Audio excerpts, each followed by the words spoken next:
అందరికీ నమస్కారం. ప్రజలు కలలు కన్నా ప్రభుత్వం, ప్రజలు కోరుకున్న ప్రభుత్వం. చంద్రబాబు నాయుడు గారి సారథ్యంలో మన అందరి కూటమి ప్రభుత్వం నేటితో ఏడాది పూర్తి చేసుకుంది. జూన్ 4 ఎన్నుకోటు దినం కాదు, ఆంధ్ర రాష్ట్ర ప్రజలు జగన్ రెడ్డి పాలనకు తద్దినం పెట్టిన రోజు.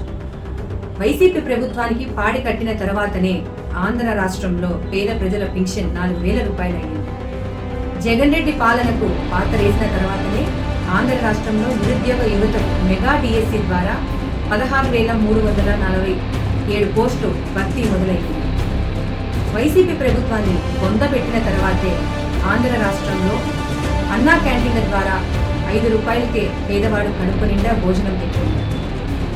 వైసీపీ ప్రభుత్వాన్ని గొయ్యి తీసి పాతిపెట్టిన తర్వాతే ల్యాండ్ టైటిలింగ్ యాక్ట్ రద్దయింది. జగన్ రెడ్డి పాలనకు ఆయువు తీసిన తర్వాతనే ఆంధ్ర రాష్ట్ర రాజధాని తిరిగి మళ్లీ ఊపిరి పోసుకుంటుంది. వైసీపీ ప్రభుత్వాన్ని ఆర్పిన తర్వాతనే దీపం 2 పథకం ద్వారా మహిళలకు ఏడాదికి 3 సిలిండర్లు ఉచితంగా లభిస్తున్నాయి. వైసీపీ ప్రభుత్వాన్ని భూస్థాపితం చేసిన తర్వాతే దిగ్గజ కంపెనీలు రాష్ట్రంలో పెట్టుబడులు పెడుతున్నాయి. జగన్ రెడ్డి పాలనకు సమాధి కట్టిన తర్వాతే గంజాయి అక్రమ రవాణాకు అడ్డుకట్టబడింది. మొత్తానికి నేను చెప్పొచ్చేది ఏంటంటే, ఆంధ్ర రాష్ట్ర ప్రజల ఓటు దెబ్బకు ప్రాణాలు కోల్పోయి మృతి చెందిన సైకో జగన్ రెడ్డి పార్టీకి నేటితో మొదటి వర్ధంతి సందర్భంగా ఇవే నా నివాళులు. Rest in peace YSRCP. By by Jagan Reddy. Last but not least, Andhra రాష్ట్రానికి జగన్ రెడ్డి వైసీపీ ప్రభుత్వం అత్యంత హానికరం. జై తెలుగుదేశం, జై చంద్రబాబు, జై లోకేష్.